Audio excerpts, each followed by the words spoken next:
Right now, inside your body, something extremely small is starting to demand something extremely important. You cannot see it. You cannot feel it directly. But every step you take, every breath you adjust, every slight movement you make, is being monitored at a microscopic level. Inside your cells, there are tiny structures called mitochondria. And most people think they are just energy producers. But that's not the full truth. Because what happens when you start walking, when your heart rate rises slightly, when your muscles begin to work, is that these mitochondrial structures don't just produce energy. They start making demands. And the moment that demand begins, your entire body is forced to respond. Because what happens next changes how your energy is built from the inside out. Most people never realize this, but your body is not powered evenly throughout the day. It constantly adjusts, like a living factory system. Some parts are idle, some are active, and some are waiting for signals. And mitochondria, they are the workers inside the power plants of your cells. Now imagine this. Inside your muscles, millions of tiny power plants are sitting quietly, waiting. Then you start walking. At first it seems simple, just movement, just steps. But inside your body, it's like someone just turned on a citywide power request. And everything wakes up. But here's the part most people miss. Your mitochondria don't immediately increase output. They test demand first. They check, is this effort temporary, or is this a pattern? Because inside your biology, nothing is random.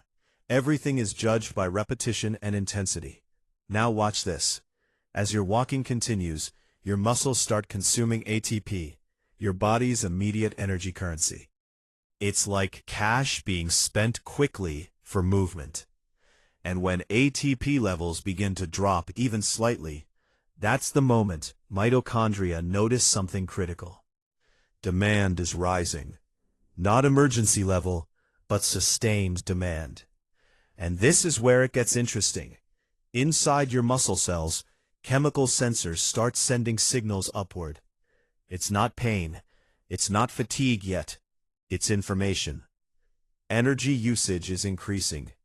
Replenishment required. And your mitochondria respond in a very specific way. They don't panic. They adapt. But here's the part most people never think about. Your mitochondria are not just energy factories. They are adaptive intelligence systems. They literally change their behavior based on how you move. Now as you continue walking, especially uphill or at a steady pace, oxygen demand rises slightly. Your breathing deepens without you even thinking about it. And inside your cells, oxygen becomes the key ingredient for high-efficiency energy production. This is where mitochondria shift into a higher gear. Not all at once, but gradually, like engines warming up inside a massive machine. And this is the exact moment this story begins to change. Because when demand is consistent, mitochondria start doing something extraordinary. They begin signaling for growth, more capacity, more efficiency, more units. But here's the part most people miss. This doesn't happen during rest. It happens during controlled stress. Not danger, not overload, just enough challenge to force adaptation. Now imagine this inside your legs. Each step uphill is sending a message. We need more energy output. And your mitochondria respond, then we will upgrade the system. They squeeze more energy from the same oxygen supply. Think of it like upgrading a factory without building a new building. Same space, better output. But as walking continues, something deeper starts. Some mitochondria begin splitting. Others begin multiplying. And new ones start forming in response to repeated demand. This process is called mitochondrial biogenesis. But let's keep it simple. It means your body is literally building more energy engines inside your cells. Now here's where it gets powerful. This doesn't just affect your walk. It affects everything. Your stamina, your fat usage, your recovery speed, even how tired you feel during normal life. But your body doesn't reveal this immediately. It reveals it over time. Now let's go deeper into the walking moment itself. As you move, your muscles are now demanding both quick energy and long-term fuel. First, your body uses glucose. It's fast, easy, immediate. But as demand continues, glucose alone is not enough. And this is where mitochondria make a second decision. They begin increasing fat oxidation. In simple terms, your body starts unlocking stored energy. But here's the key insight. Fat is not burned randomly. It is burned when mitochondria demand sustained fuel efficiency. And walking creates exactly that condition. Not explosive demand, but continuous demand. Now your breathing becomes slightly deeper. Your heart rate adjusts. Your blood flow becomes more directed. And inside your cells, mitochondria are now fully active. But here's the part that feels almost invisible. You don't feel mitochondria growing, you feel effort. But what's really happening is adaptation. Now watch this shift. After several minutes of walking, your body enters a state where energy production becomes more stable. It's no longer reacting, it is predicting. Mitochondria begin preparing for future steps before you even take them. And this is where biology becomes intelligence. Because your body is not just responding to movement, it is learning it. Now here's the deeper layer most people misunderstand. Fatigue is not always a sign of breakdown. Sometimes it is a signal of rebuilding.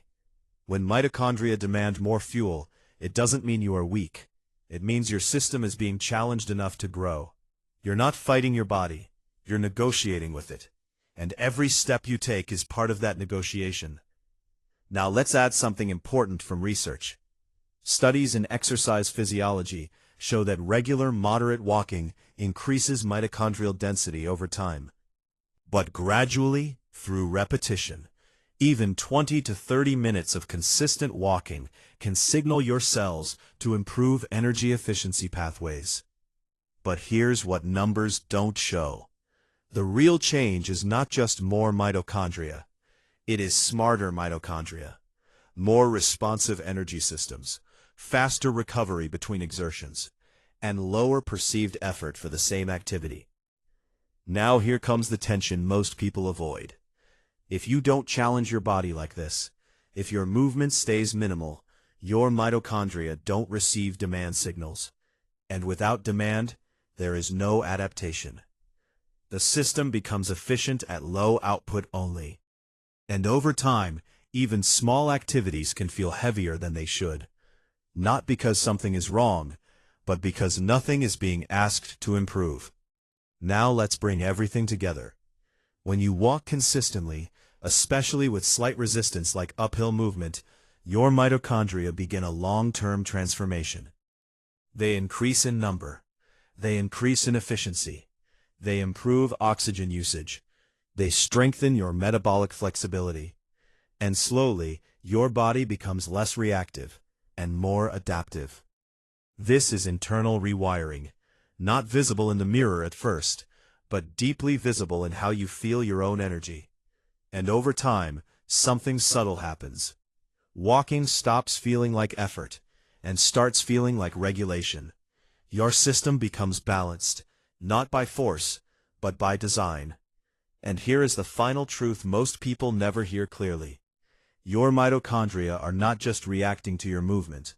They are shaping your future energy capacity based on it. So every walk is not just exercise. It is instruction.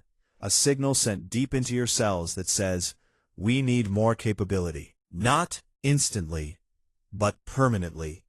So the next time you take a walk and you feel that slight increase in breathing, that subtle muscle engagement, that quiet internal shift, don't ignore it. That is not just movement. That is your mitochondria beginning to ask for more fuel and building the system to deliver it. Now ask yourself this. Are you giving your body enough demand to build the energy system you actually want to live in?